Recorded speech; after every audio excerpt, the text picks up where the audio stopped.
Hi there, Sugar Snaps. Welcome back to the studio. If you're new here, welcome in. My name's Brittany.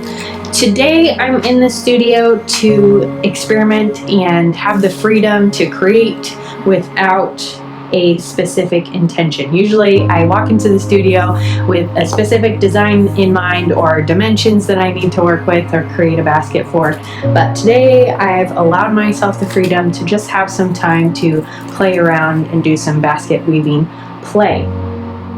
So I have an idea of what I'd like to work on, but nothing super concrete. So I'm going to allow myself to work in maybe some limitations, but not a specific basket necessarily. And if things change along the way, I'm going to kind of flow with it and go along with it. This is not meant to be a tutorial video, so if you are looking for a tutorial, you can check out the link in the description below for my basket weaving playlist, where I do have tutorial videos.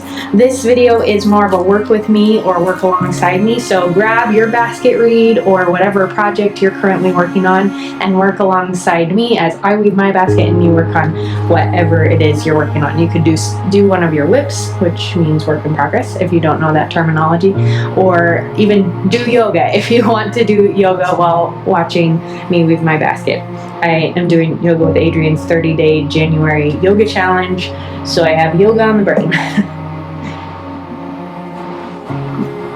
I was inspired by an artist on Instagram. She shared a post about her creative process and how she takes some time, maybe once a month or takes a week every once in a while, to just create and have the freedom to create without needing to create something beautiful, without creating art that has to have an end purpose. So just experimenting and playing with her materials without that pressure. So she ends up with maybe 90% of her pieces or her pieces of art not being good art necessarily, but maybe that 10% is something that she really is satisfied with and loves because she gave herself that freedom to experiment.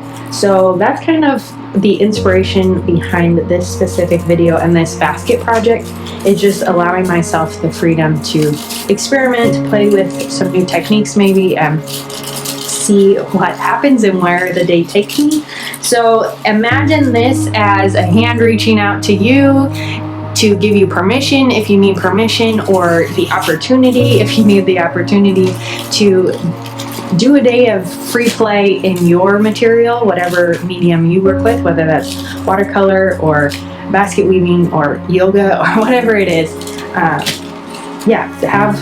I give you permission, if you need my permission, to experiment with that medium. Now, I have kind of narrowed down my materials to sort of give myself some limitations, because I don't know about you, but things like walking into the grocery store and having 20 different types of sour cream is overwhelming to me. So having some limitations to work within helps me to be more creative, because it gives me a foundation or somewhere to start, where so many options can just be debilitating, because where do you start? How do you get started with so many choices?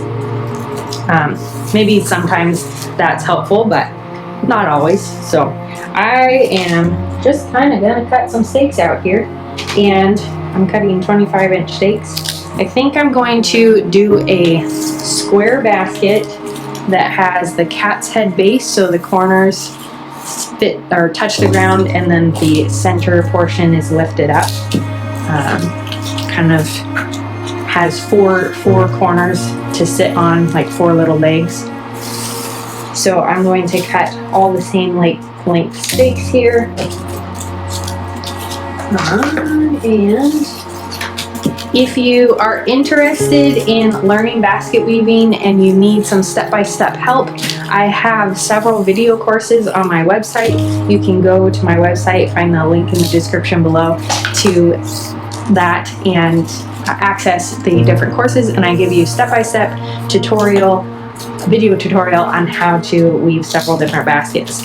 So if you want to get started but you're a little intimidated, or you just need some guidance, I'd love to help you with that with my basket weaving courses.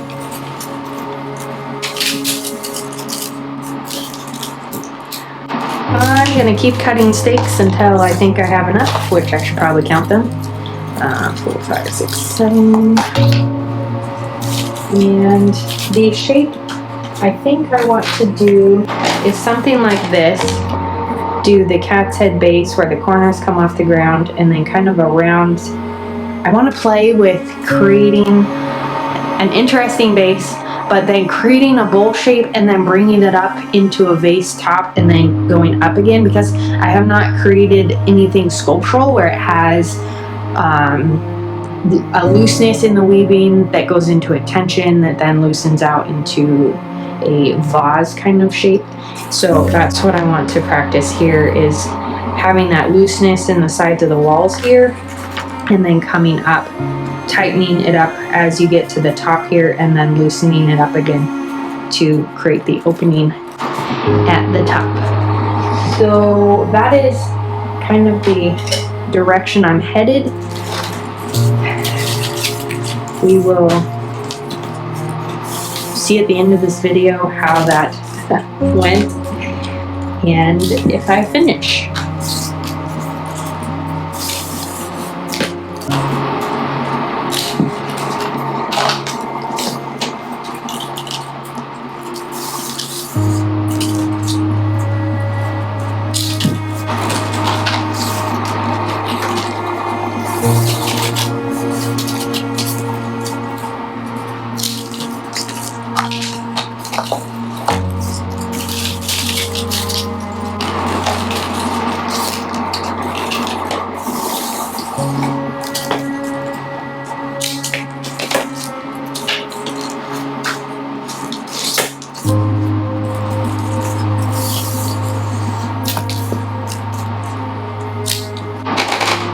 Oh, and before I go any further, I am having kind of a revolutionary idea about aprons lately, because I've worked in multiple different rooms of my studio, and being able to tote tools back and forth is super helpful. So I got this apron online. There's an apron company that would want to sponsor me. I think I'm up for it, because this thing is so helpful. I was cutting out fabric for a sewing project and sewing lots of different pieces last week, and I had my scissors and my rotary cutter and my seam ripper all on me in my apron, and it was super slick to just be able to pull out my tools. And then I was cooking last night and doing the same thing. Had my recipe in my pocket and my phone and just all the different things that I needed. I even had some teaspoons and tablespoons in here so that I could grab them quickly when I needed to measure out spices or what have you. Super, super helpful.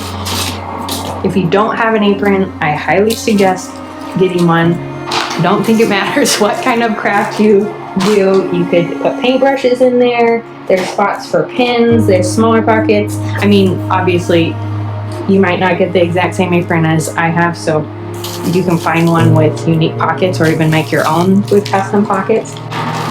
But very, very useful. I can't believe I haven't started using one earlier.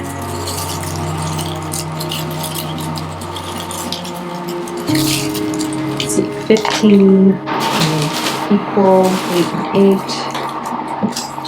So one more.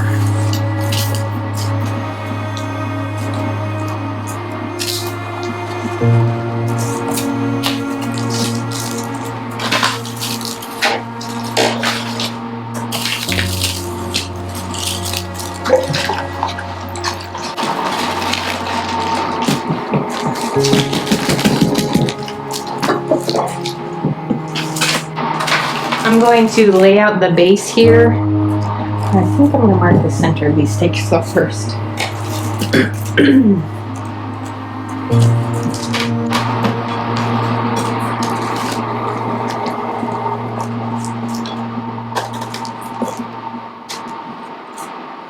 Let's see, 25, 12.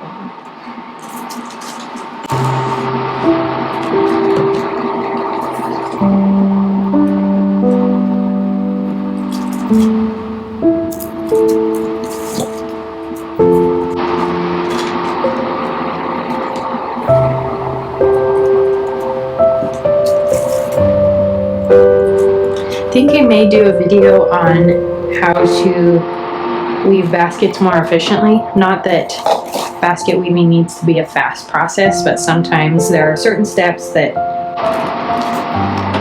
just are monotonous. Oh, that's gonna crack in it. Are monotonous, or I don't know, just times where you might want to have some efficiency steps so that you can protect your body or weave more baskets. And I think one of the things that I would include is marking the center of your stakes, which I usually teach in all of my tutorials and courses, is mark the center of all your stakes.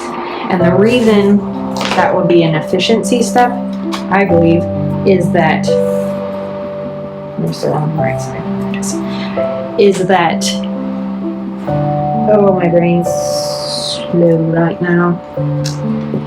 Knowing where the center is will save you time when you get to the end of your basket, when you've lined up the center from the start, because then you won't have weird lengths. You won't have to spend time guesstimating where the center is and straightening out your base, trying to get all the lengths the same length.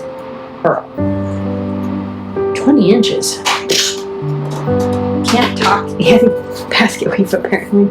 I need another stick. So you've got some inside scoop. If you see that video come out, you know it started here.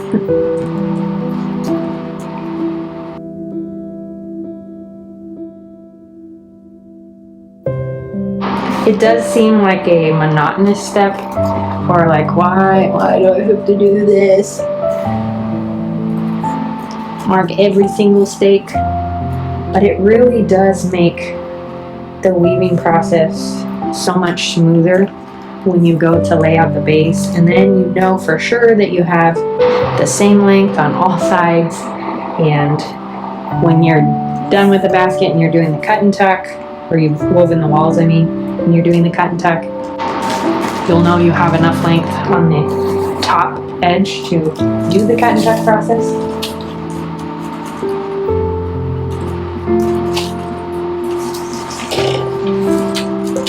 So I think it's a valuable step because of that.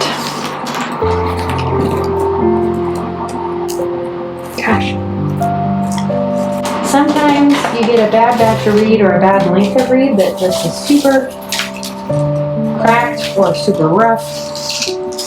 I try to weed those pieces out when I'm working so that I don't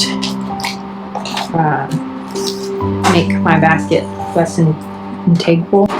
It lowers the integrity of your basket, because if you're working with broken reed, you just have a weaker basket. Okie dokie. Oh, and I forgot to mention earlier, but grab your coffee or glass of wine or whatever it is you want to drink while you are working, because this is free play time to just relax in whatever it is you're creating.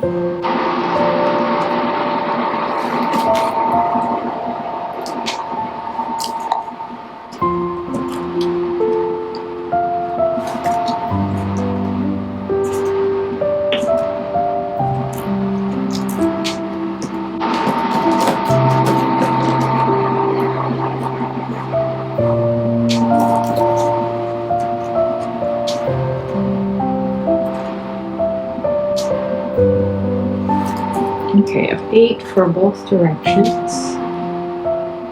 So, and I think I'm going to weave this open-based so that I have more malleability to do the cat's head bottom. And I'm working with an even number of stakes, which means that I don't have a middle, so I need to work on either side. 3, 4, 5, 6, 7, 8, 9. Somehow I ended up with one extra stick. Okay, so I'm gonna weave and go over. on either side of these center marks. The center marks are my middle point, and I'll leave 4 stakes on either side there. And again, this way, putting a mark in between the 2 center stakes. And I'm going to adjust this after I get all these stakes woven. Play around with how big I want the base. I'm not going off the dimensions necessarily, so I just cut a length of stake that felt right, and I'll leave the base however I want it to look once I get all these stakes woven together.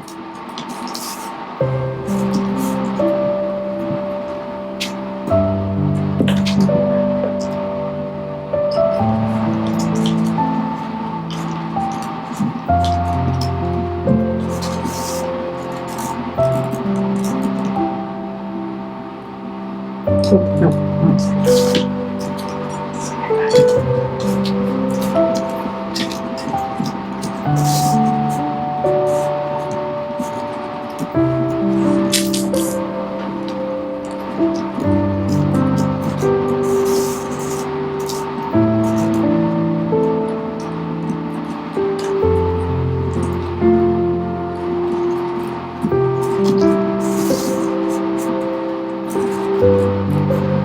And there's those. Now I'm going to move things around until I'm happy with how these lay out. And I think I want these spaces between the stakes fairly small, so the stakes pretty close together. I think I'll work with 1/4 inch flat oval reed. I like how that looks in baskets, especially with the 3/8 inch wide stake. The proportions of the 1/4 inch wide to the 3/8 inch wide just is pleasing to my aesthetics, so I'll play around with that today.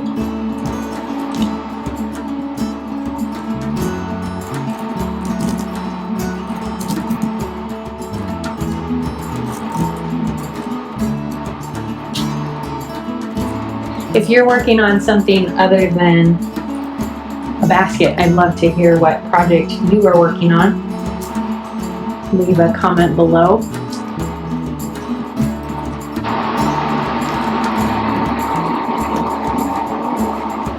Okay, I like that size. It's going to be slightly smaller. I don't know. Yeah, I'm gonna have to work pretty quickly to get the walls to do the shape that I want. I might squeeze these in a little bit tighter, make the base a little bit smaller. Gosh, this reed here, it's fine because I'm playing, but this reed is so splintery. I probably normally take it out.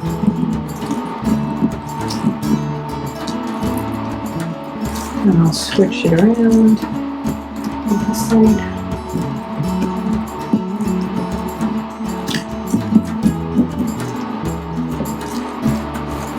This is a great time to use my straight tip hacker. Pull everything in.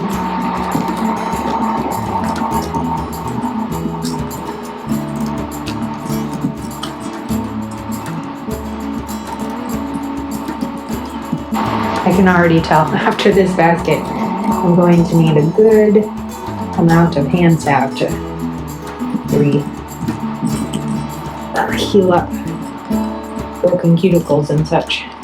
I have a nice recipe that I like using with shea butter and some essential oils. You can find that video in the description below if you want to make a homemade batch. Okay, that shape I think suits me better, or that size I guess. And now I'm just cutting some hairs off. Clean things up a bit.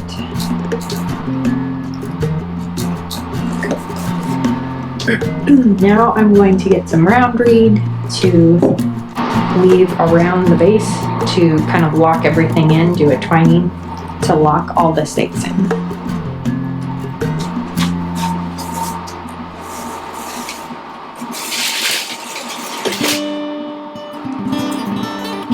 I only have this large round reed right now, or up here, so go ahead and use this. Round reed is super brittle, so I think I'll soak this for a few minutes while I pull out some lengths of 1/4 inch round reed. Not round reed, flat oval.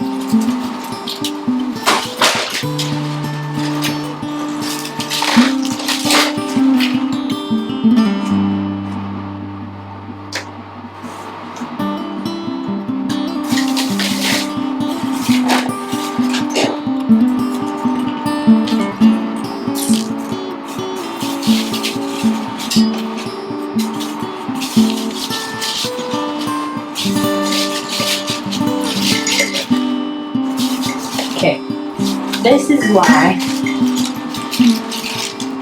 I like to teach being careful and gentle and working flat when you're pulling lengths of reed out of your bundle, because they get so easily tangled up.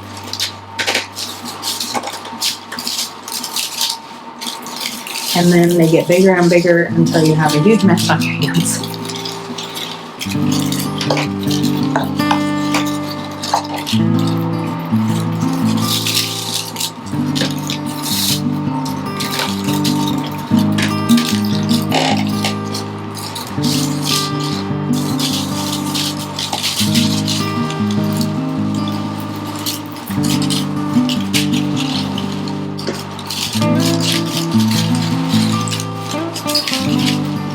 Another great way to organize your basket reed, if you have the space, is to open the bundles up, and the bundle comes with an end that is tied together. And if you open from that end and you hang that end up on a hook or something, then you can pull the lengths off the bundle one at a time in a long length rather than pulling it out from the middle like I was doing.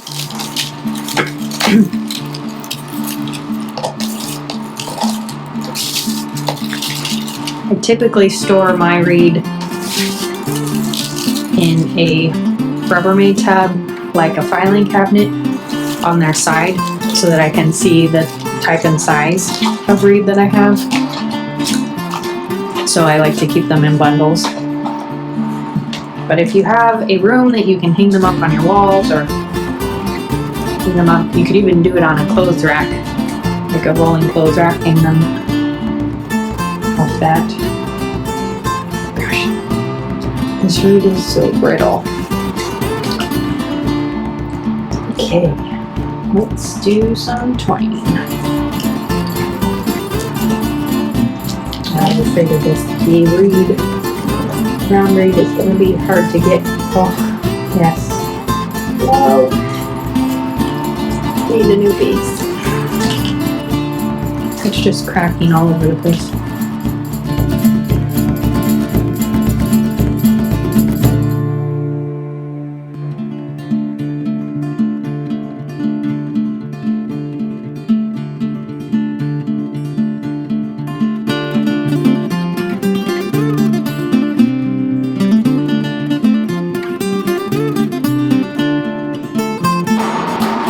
See if I can do this without soaking it as long.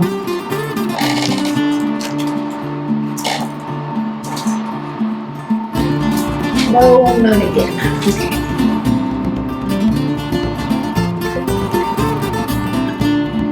I'm gonna soak this for a couple minutes yet again.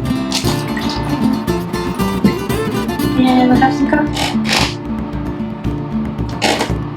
There's one spot on my floor that's super squeaky, and it happens to be pretty much exactly where I stand when I'm working at this table.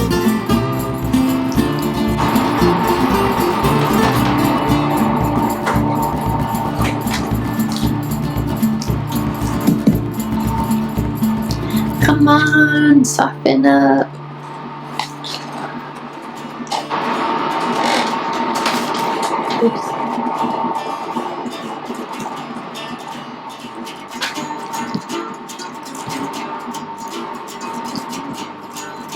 try this again.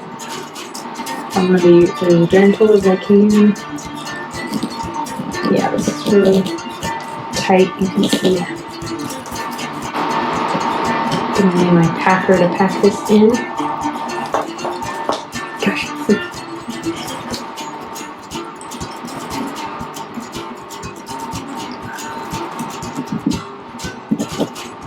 Sometimes when I'm working with reed, I feel like I'm working with a lasso.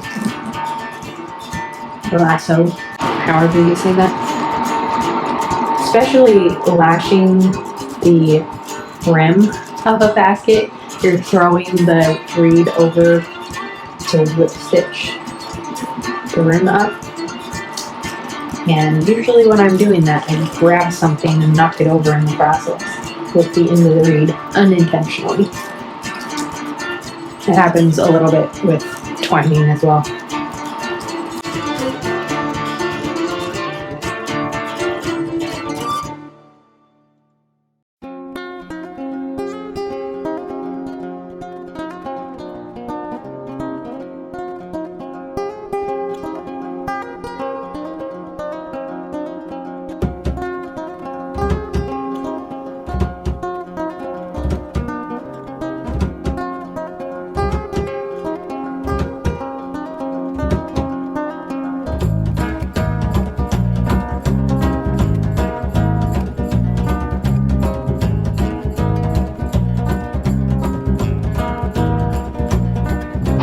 So at the time this video is coming out, it's a couple weeks into the new year of 2022, and a couple videos ago, I did a spin with me video, and I was talking about the holidays and what my family was doing for the holidays. That all went really well and was pretty enjoyable time with family. Now into the new year and have set, not really resolutions. I used to set resolutions when I was in high school and college and even a couple years ago. And I've kind of moved away from specific resolutions and more turned towards habits. I read the book Atomic Habits by, oh dear, his last name's Clear. Can't remember his first name. The author's last name is Clear, and it's talking about breaking down a habit into small, achievable pieces. So, more recently, or in years more recently, I've tried to do more habits than goals or resolutions. And then also choose a word to kind of describe what it is I want to live by in that year. Last year, 2021, my word was focus. Focus on my creative work, focus on the things that I wanted to pursue. I kind of have shiny object syndrome, so if it looks fun and exciting in a creative way, I want to pursue it. And that kind of distracts or detracts from sometimes achieving anything specific because I'm constantly running after lots of different things. So, focused, that was 2021. This year, I chose the word persist. And to me, what that word implies is pretty much persisting in the things that I focused on in 2021. So building things like working on my YouTube channel, doing things like this, and growing my business, and connecting with family, and building relationships. Things that I think of as being valuable and wanting to have in my life, but sometimes it's so broad and overwhelming of a concept that it's hard to break it down in a day-to-day. Like, what does that look like for a Tuesday? How do you apply that for any random given day of the week? And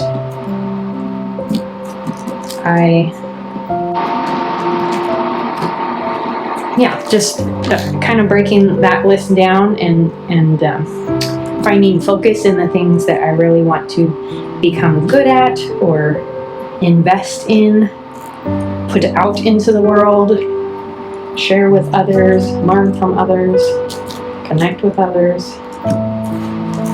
And then this year, persist in those things, continuing to do them.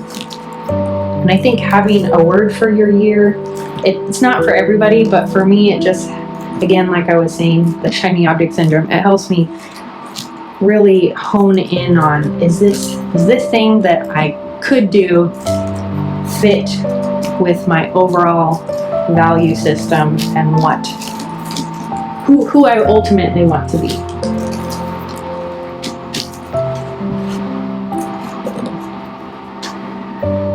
Go deep with Brittany. You're welcome. Now I'm ready to start the corners of this cat's head base. And so I'm going to clamp these corners together.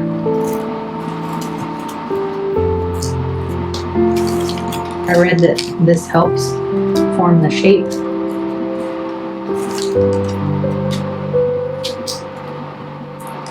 And then you start to push it down like this as you weave so that the corners fan down. And you're pushing the center up.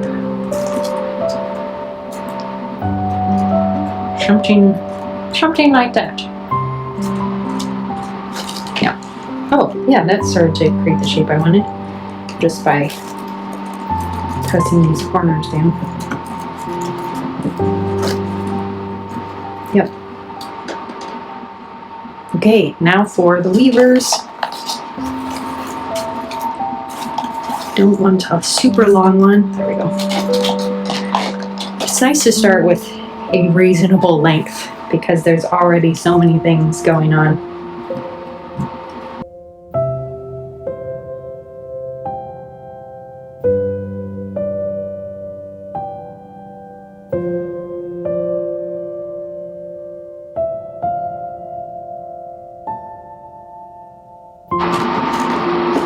I was having a conversation with my husband about a concept, and maybe you have some input to share with me. I'd love to hear your input here. But we were talking about how new things can be intimidating, and sometimes we kind of blow them out of proportion a little bit as far as like how scary they are or how overwhelming or daunting the thing is going to be. And I was reflecting on how there are some things in life that I'm super cautious about, usually more of the social things. I like to know what's ahead before, or what the expectation is, I guess, before diving in. Maybe it's a confidence thing, I don't know. But I was reflecting on the fact that I don't have that with making things. And I think that a lot of people do. A lot of people struggle to, and maybe this is you, so maybe I shouldn't say a lot of people, but maybe you have the experience where learning a new skill or taking on something large in a creative way is intimidating to you. And I totally feel that because I have that in a lot of other realms of my life, but I don't have that in making. For example, I've never knitted a sweater before, and I've heard a lot of people that I tell them, okay, let me back up. My husband and I agreed that we are going to knit a sweater together this winter, or at least start it this winter. So we started searching for the color of yarn we wanted. We found the patterns that we want to use, and I'm going to hopefully be able to document the process as we're doing the knitting so that I can share that with you. That's kind of where this conversation started, and we were talking about that, and my husband was laughing because one of his coworkers, he was telling him about our knitting project, and his coworker was like, "Oh man, a sweater, that seems really overwhelming and intimidating. My mom used to make sweaters, and the sleeves were always different lengths, and the body was just kind of funky and fit weird." And so I don't know, there was just a lot of, I think, angst in that idea of, hey, this might not go well. And I have that in other realms, like I said, but in knitting, it didn't even occur to me because I spend so much time doing fiber arts and creative things. I think that if I screw it up, who cares? Like, it's the fun of the process. It's the fun of the journey. It doesn't occur to me to be anxious about that part of the process. And I guess that conversation just helped me realize in the areas of my life where I am anxious, I don't necessarily need to be. And I know that, like, anxiety isn't always a choice. But it just gave me a little bit of confidence to realize, one, to have empathy for other people who may have that anxiety in places that I don't. And two, in the areas where I do have that anxiety, just kind of leaning into that and knowing that it's gonna be okay and it's okay to screw up. In fiber arts, I'm okay with screwing up. I'm okay with experimenting. I'm okay if it doesn't go exactly according to my plan. I know that I can do it again, and that's part of the fun for me, is the journey of learning and experimenting, and sometimes failure is the best part of the process because I learn the most from those experiences. But I don't think that way in other areas of my life. And maybe I should. Not should.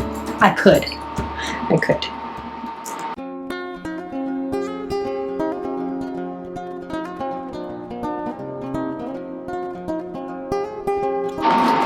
Anyways, if you have that struggle with creating where you're afraid to try because you don't want to fail, or you're not sure how it's going to go, just want to say that's totally okay. I know that feeling. And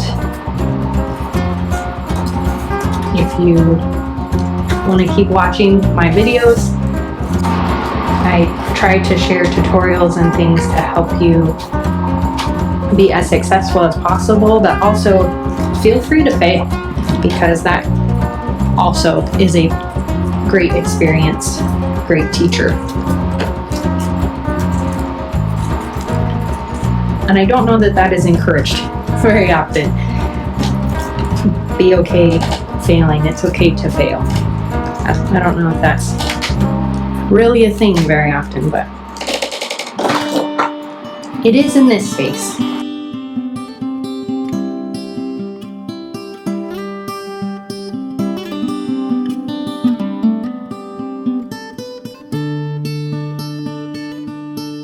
Also, if you take one of my basket weaving courses or watch one of my tutorials and you're following along in the process and your thing doesn't end up looking like my thing, it's totally fine.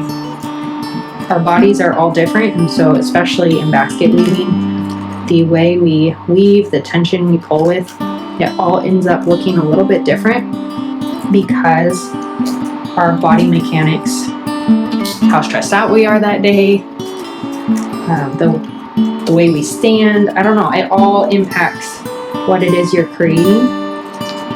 And so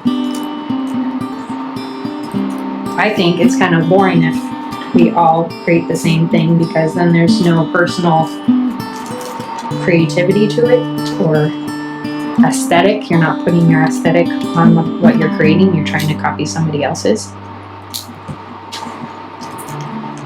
So I celebrate the uniqueness of what it is you're creating.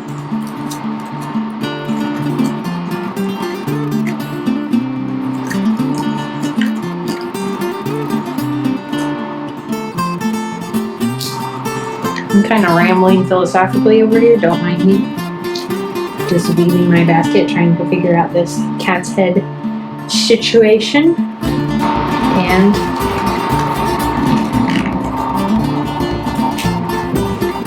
I think I'm sort of getting the shape that I need for the base here. Not exactly as dramatic as I was thinking.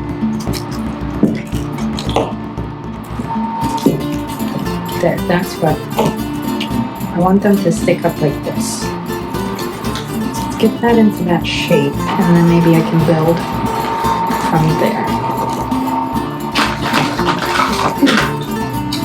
there. Water break.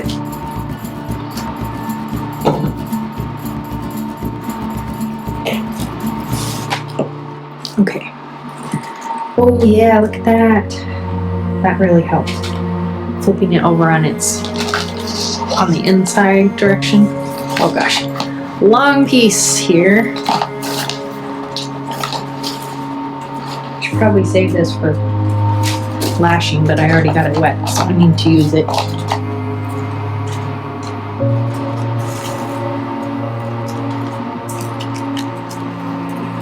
If you get your reed damp, at least when I get my reed damp, I try to use it right away, because if you allow it to dry out, you can still use it, but it just makes it more brittle the next time you wet it.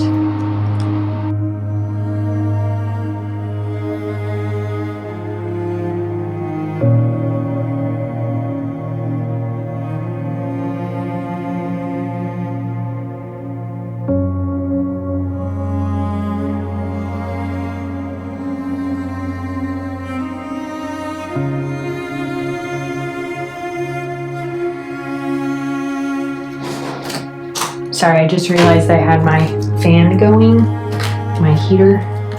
Hopefully I can fix the audio enough that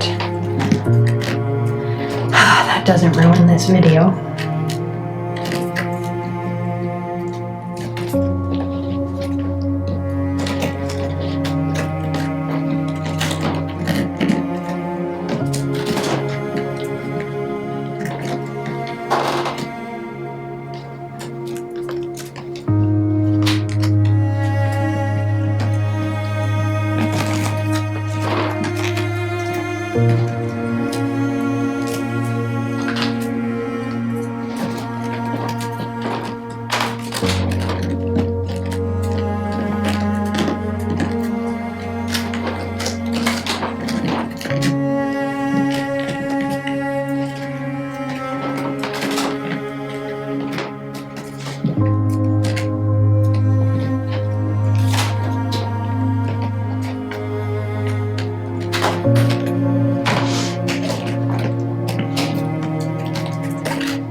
Basket weaving can be very zenny, and by that I mean when you get into the flow of it and you're weaving along, you can really get into the process of weaving and kind of lose track of time, be creating and just focused on what you're doing. When I get into that headspace, sometimes it's hard to talk through because I'm like super intent on what I'm doing, and then lose track of time and space, and I'm really focused.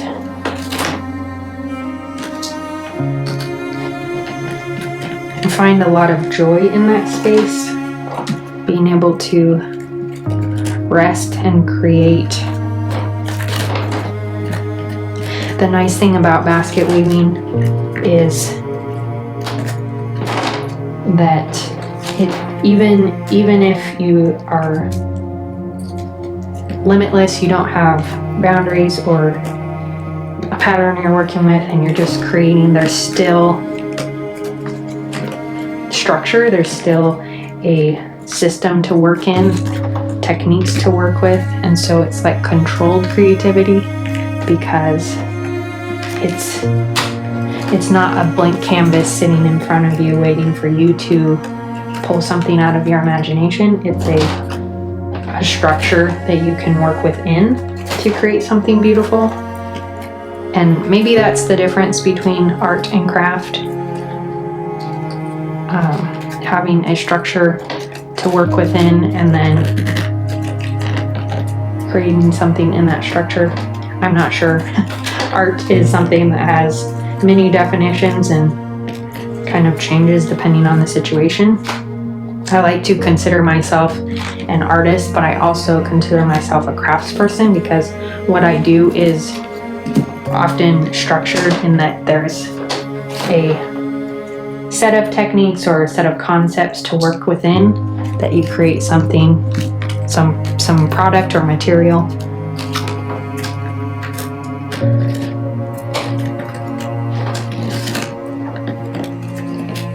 I love doing watercolor and really enjoy the work of artists that can paint a blank canvas into something beautiful or design pieces, sculpt, make jewelry, whatever it is, to fit an idea or a concept. I also like the ability to sit down and weave a basket with some techniques to work within, because I get that the feeding of the using my creativity to make something, but also if I'm more tired and don't have the creative energy necessary to start from scratch, I don't have to.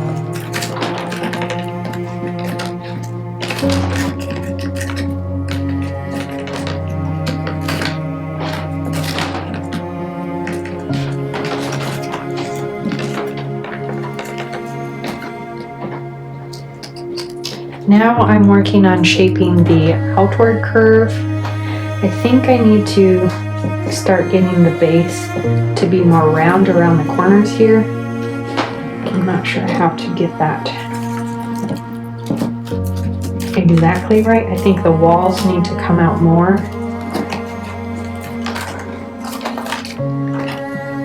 Yeah, like that.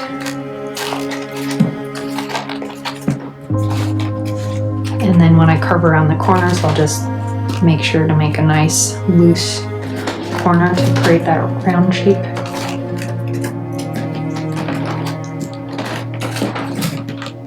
Like here, leaving some looseness.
It's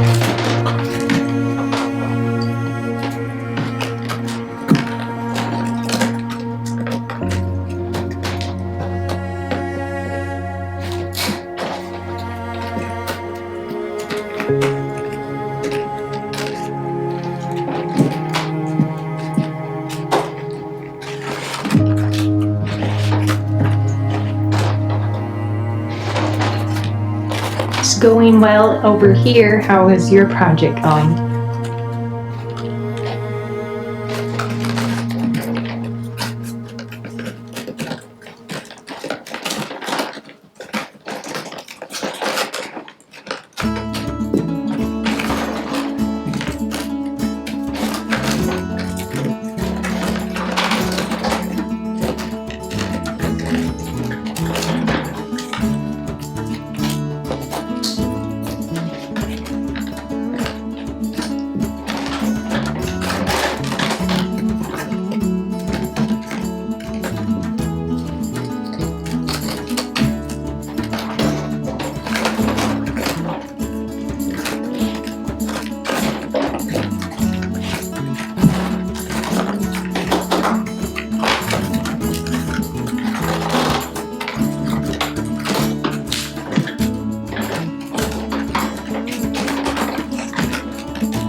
Now I'm going to take off the clamps from the corners here because my base is fairly well formed. It won't change shape now.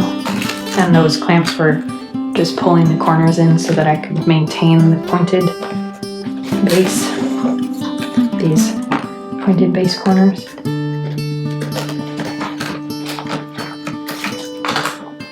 And I'm going to continue weaving here, building these walls, several more rows. I'm gonna create a lot more looseness if I can to start to form that rounded out shape. And to do that, I'm going to grab each stitch as I do it, or each over, and just kind of leave a little gap so that I'm pulling more reed into that row. And I'm hoping that that looseness begins to allow the stakes to pull out. And then I can continue to do that process, allowing the reeds to fold outwards to create more of a bowl shape. And then from there, once I reach the diameter here that I want, I can start to pull in more, adding more tension. And maybe get my sloop up. Sloop. I don't know what to call it. The neck. Create a neck of the basket.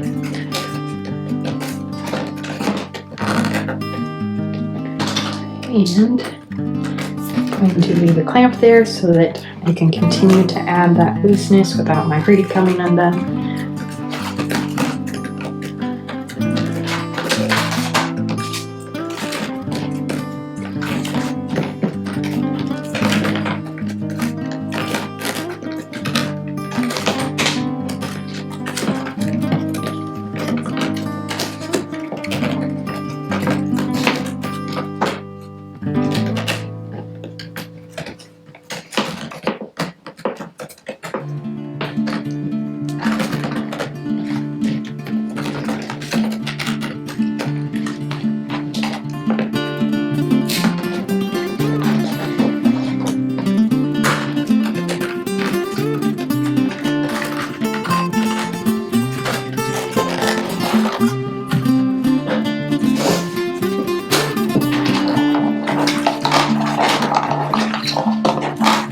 Another long one.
Okay, definitely have more of a round shape now that I'm working with, but still that square is showing out more, so I'm going to continue working to create that round basket shape. Adding adding a lot of looseness is definitely helping the walls form out. And then when I do the adjustment, pressing down on the sides from the inside of the basket, that spreads it out evenly. So I'm going to continue doing that for a number of rows. I'm not sure how many yet.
Okay, now I think I will start adding tension to draw the walls in. So I'm gonna put a clamp here.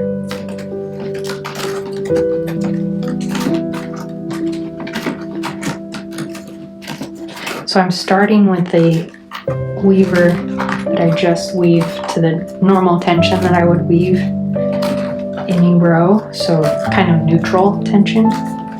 And I'll do probably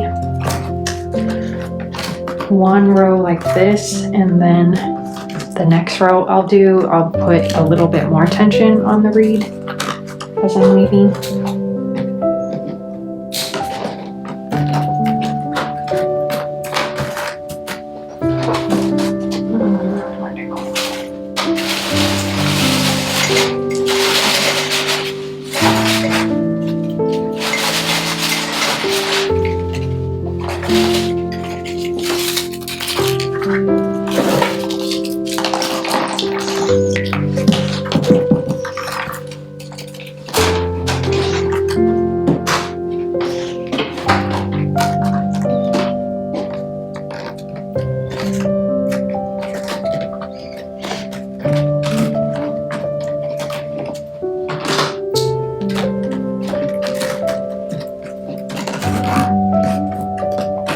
So this one a little bit more tension.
Put a little lamp in the corner to brighten things up a bit. The beautiful gray day out.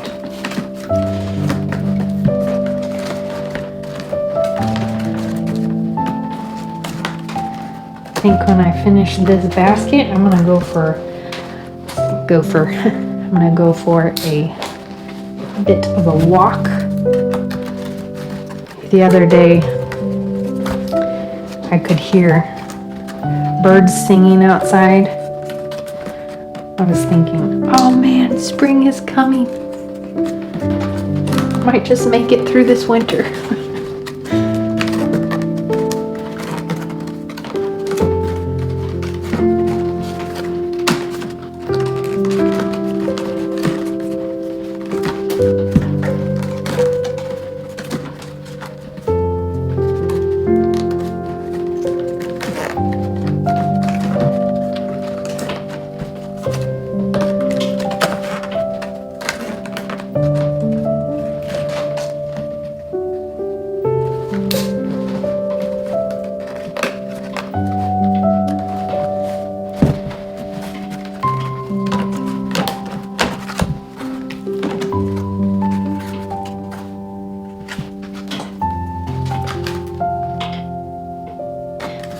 I'm thinking that I will run out of steak before I have a chance to create a neck on this basket. So I won't have time to curve it in and then also curve it out before I need to trim it down, unless I lengthen the steaks by adding more. Gotta add length to the steak.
Okay, I definitely have the round shape in the top of my basket now, so that's satisfying.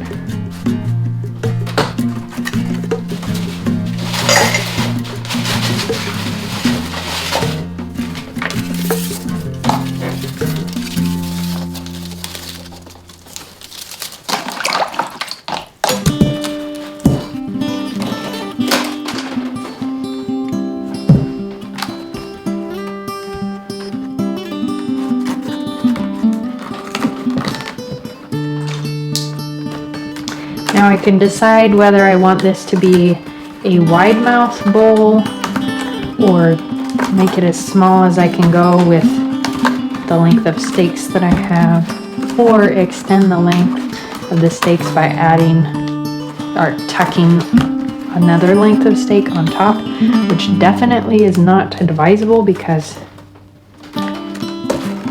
it's not as strong. But since this is an experiment, I would do it.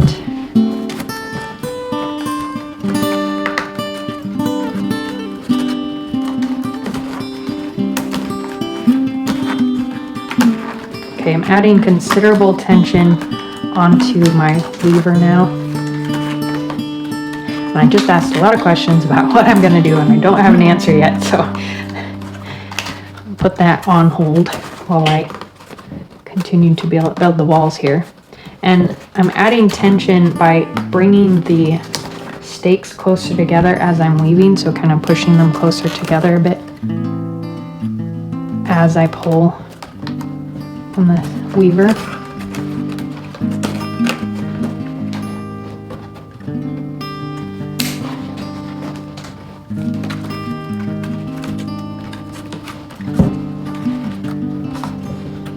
Okay, and I definitely, this I noticed can happen in baskets. You can start to pull tight on one corner or in one area, and then it isn't as tight in others. So if you pull side to side, that can even it out a bit. It also stretches it out a bit.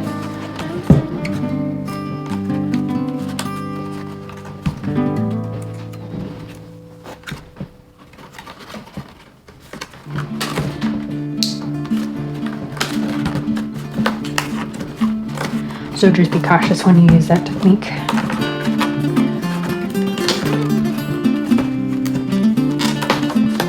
Sometimes I forget I'm not teaching and I start teaching when in reality you may not even be weaving a basket.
I think I'm liking the concept of pulling in just as tightly as I can until I run out of the length of stake. And because I'm using 1/4 inch wide reed, I really only need 1 inch at the top to fold over, so I can go quite a bit more quite a few more rows, probably like 1.5 inches more height, or to pull in, go in 1.5 inches more rows.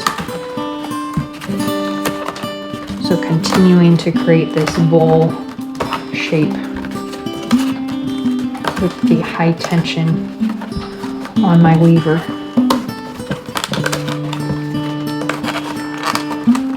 If you're still here watching at this point, thanks so much for watching this video. I'm going to continue, so don't leave yet, but just appreciate you watching and supporting my work.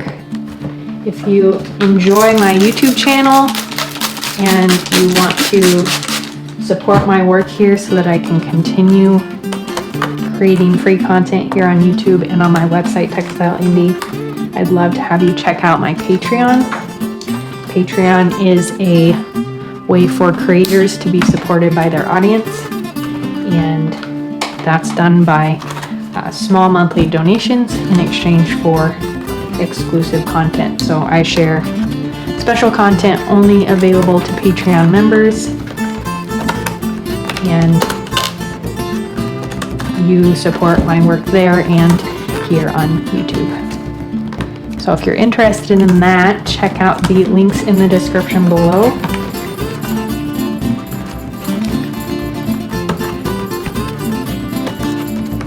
I love teaching, I love sharing the skills and craft that I know with you, and would love to continue doing this work as long as possible. So I appreciate your support there, here on YouTube as well as on Patreon.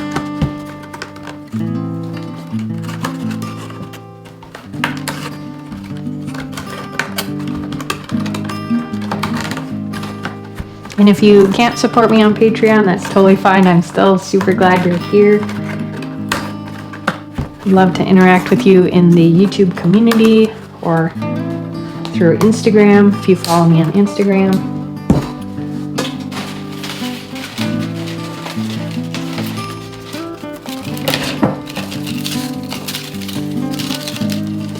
You can sign up for my twice a month email update, and that link to the sign up is in the description below as well.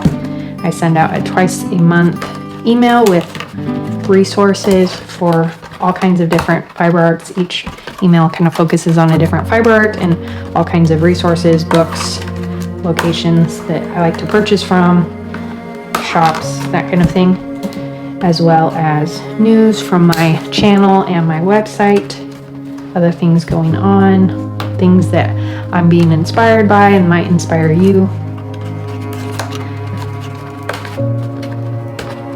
So if you want more in the Textile Indie community, definitely suggest joining that email, because I announce new courses, new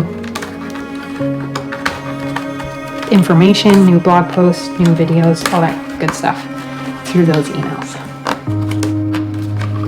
And of course, if you subscribe to my channel, if you're not already, and hit the bell, you'll get notified whenever I put out a new video. And liking this video is really helpful because it encourages me to keep making videos and lets me know what type of video you are connecting with and enjoy the most. So thanks for hitting the like button.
No, I've done what I said not to do.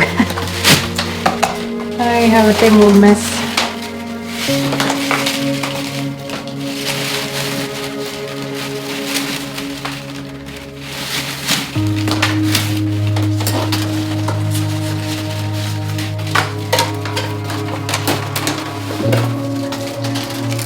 Sometimes dropping your reed on the floor will help it to coil up again so that you can fit it into your water bin. I like to just drop it and let it lay flat. That's only one strand at a time though. Okay, that's a neater coil.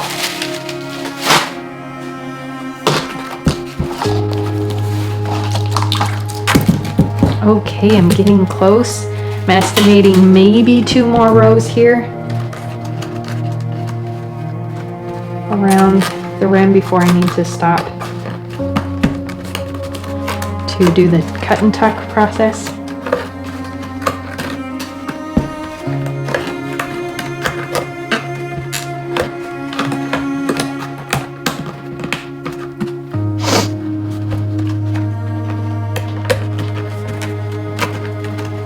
Actually, I'm leaving some looseness in these next 2 rows because I want it to kind of swing out a little bit so that when I go to add the rim, it isn't buckling in. It can sit straight up and down rather than following the curve and kind of, yeah, it would buckle a little bit. This way, I'm allowing it to stand up straight.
Okay, I've got one more length or row, I think, before I run out of room.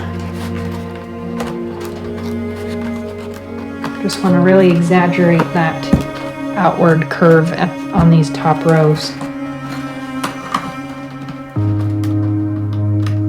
And this last row will get hidden in my rim, so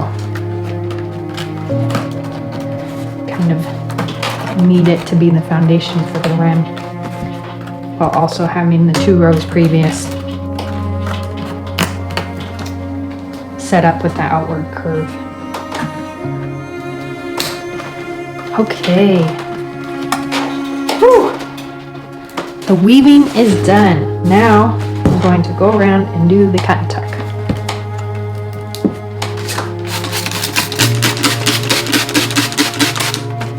I think the shape of this basket is really fun. It's unique to anything I've ever made. Kind of has a combination of the cat's head and a bean pot shape, but I don't know, it's a little weird. It's not exactly what the vase type shape that I had in mind, and maybe if I had pulled in sooner, I could have gotten to that point. But really, I needed those foundation rows down here to create that cat's head base. So I really just needed longer stakes. But I think as an experiment and with that freedom that I gave myself at the beginning to play around and not have an expectation of the outcome, I'm pretty happy with how this looks. I'll put the rim on it and see how it is completely finished.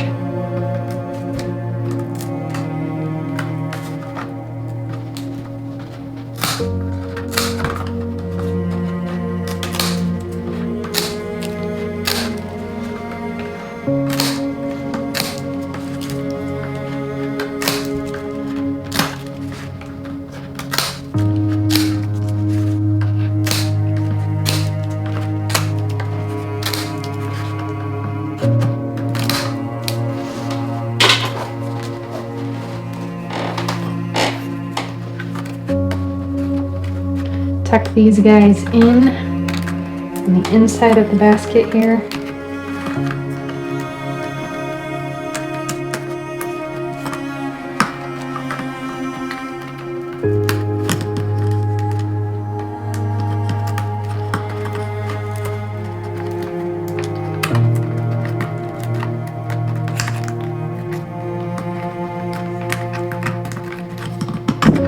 This one doesn't want to go in. Trim this down.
I think it's so cool that I can share basket weaving online like this, whether it's tutorials or just projects that I'm working on like this guy, through courses, through YouTube videos, blog posts, all that. When I was learning basket weaving, there wasn't that resource, so I took lessons, I read books, learned from books. And now having the resource of YouTube and online connection to other makers, it's a great way to, it's a great resource for learning new skills. And I feel very blessed that I get to share what I love with others here in this space.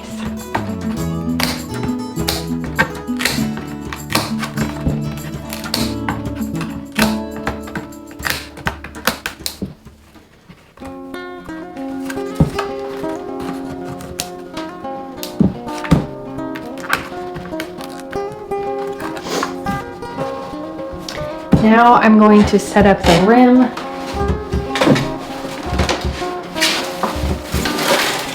I have some 1/2 inch wide flat oval reed to use for the outside, and this end down.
I'm going to put some seagrass in the rim to fill in this gap up here.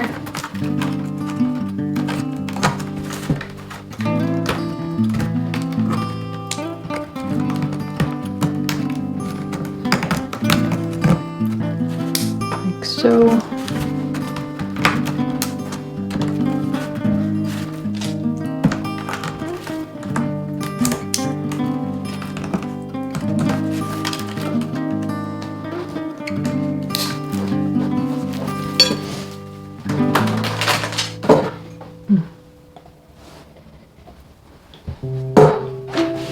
Sip of coffee. And now another length of 1/4 inch oval reed to do the lashing.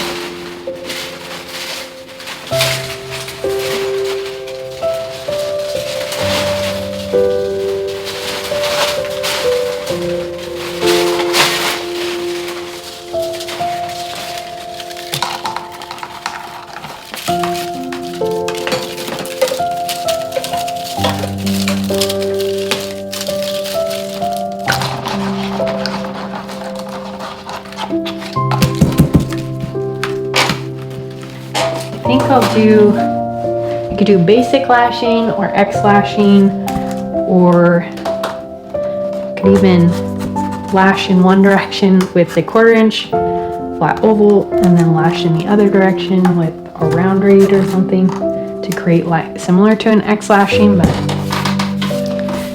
make it look different with the different types of reed.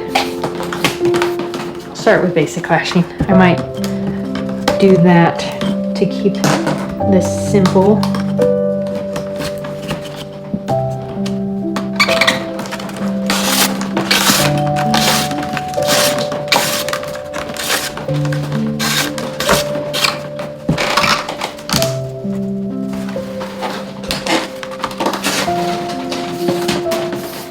This is that lasso I was talking that I was talking about earlier, working with the lashing. You thread it through your fingers in order to keep it oriented the right direction, and then you end up with big loops flying around.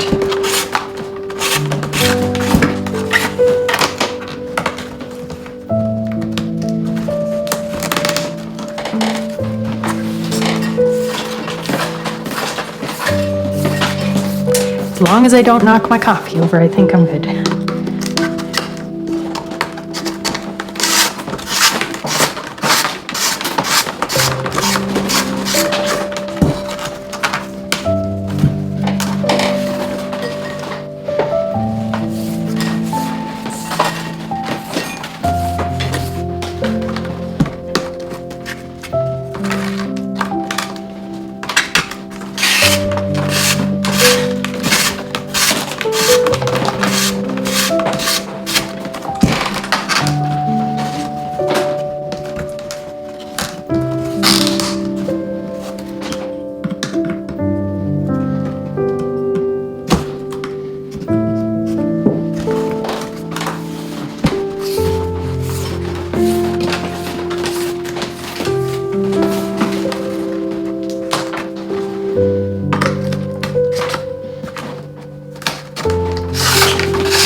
Totally forgot to take stretch breaks during this basket. I got so into it.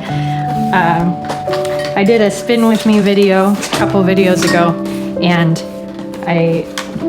in that video I talked about how pausing to take a stretch break every 20 minutes or so when you're doing a project really helps to keep your body limber, and so that it doesn't start to adjust to a position that isn't healthy. So if you're sitting down kind of slouched over, standing up and stretching out your chest and your arms so that you don't get stuck in that slouched position and can open up and take a deep breath. That's the same idea with basket weaving. So I guess I could stop now and do that. Just kind of opening your shoulders out, your arms out, maybe stretching your hands behind you to stretch your chest out. Make sure you're standing up straight. I'm standing, maybe you're sitting, maybe you need to stand up. Reach for the sky, just kind of open up, swing your arm back gently. I'm not a doctor, so don't take what I'm saying as medical advice.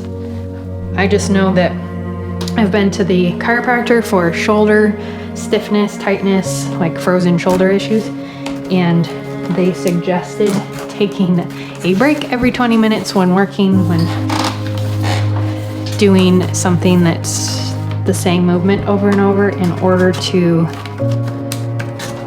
wake up your body and just break it out of a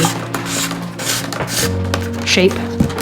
So if you're sitting, getting out of that sitting shape and standing up. If you're standing, maybe crouching down into a squat or high knees or something like that, just to get your body moving around. I'm a big fan of not getting hurt doing what I love, so taking care of the mobility that we have is important.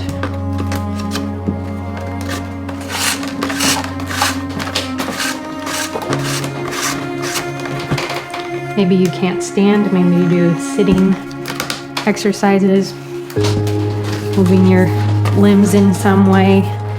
Take some deep breaths. Get the oxygen flowing. Clear your brain a little bit. I'm stuck.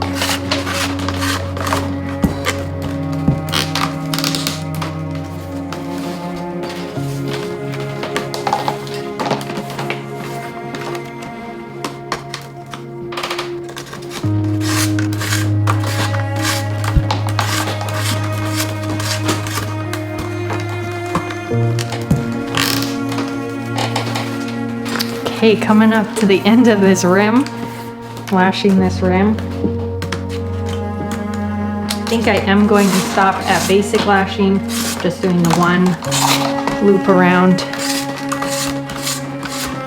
so that the focus is on the shape rather than the kind of details of the X lashing. Also, I think my time is running short and this video is running long, so for brevity's sake, again, limitations can be good.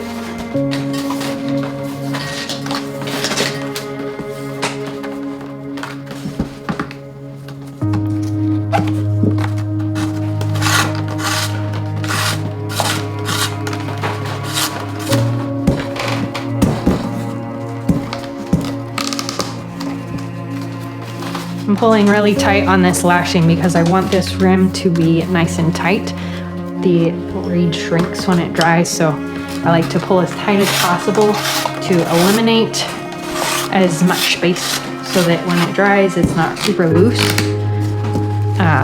I've had baskets where I lash them too loose, and if anything rubs against it, it catches on the lashing, and I've had that lashing break and had to do repairs. So I like to hold really tight without pulling so tight that you break the lashing, which I've also done, but tight enough to hold everything in place without things moving around.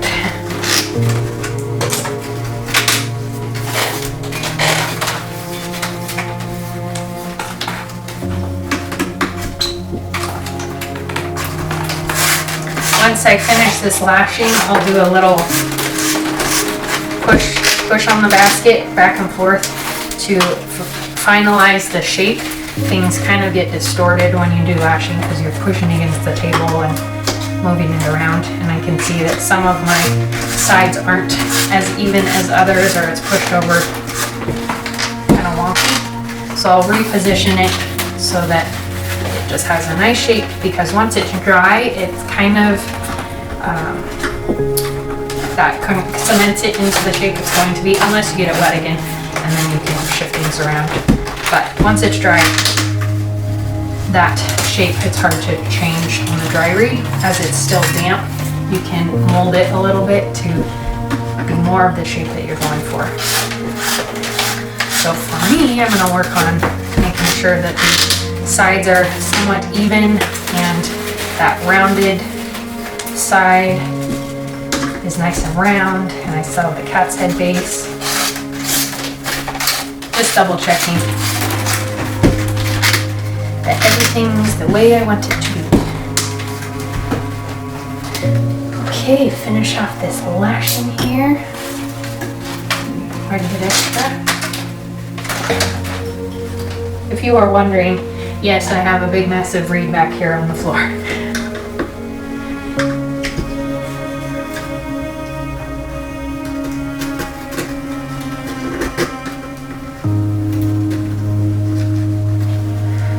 Okay, I'll clip these ends and then do that kind of shape down. So I'm looking at the sides, just looking at the silhouette of it. There's some weavers that didn't get evenly distributed, so I'm going to press those into the walls. I'm going to spread out the looseness so that there's not big loose bubbles sticking out on the sides. And then shift it back and forth, make sure the top is round. I'm going to press that in place, go around and make sure that round shape of the walls here is the way I want it to be.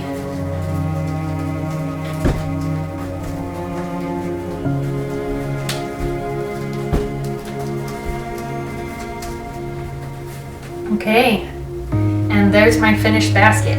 Before it's totally done, I will want to seal it.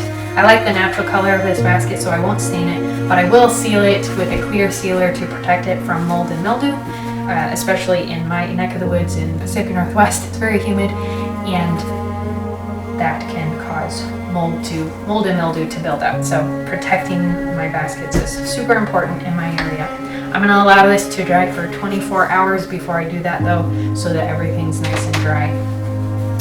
Thanks so much for watching. If you're here with me still, thanks for going through the process with me. I hope your project, your whip, whatever it is you were working on, went really well and you enjoyed your time creating. Highly suggest having a day or a couple hours to just experiment, no expectations, just do your craft, do your art with maybe some limitations, but without an expectation of a finished product, so that you can experiment and have that freedom and permission to create something new, experiment with something new, and be okay with failing, because failing is good.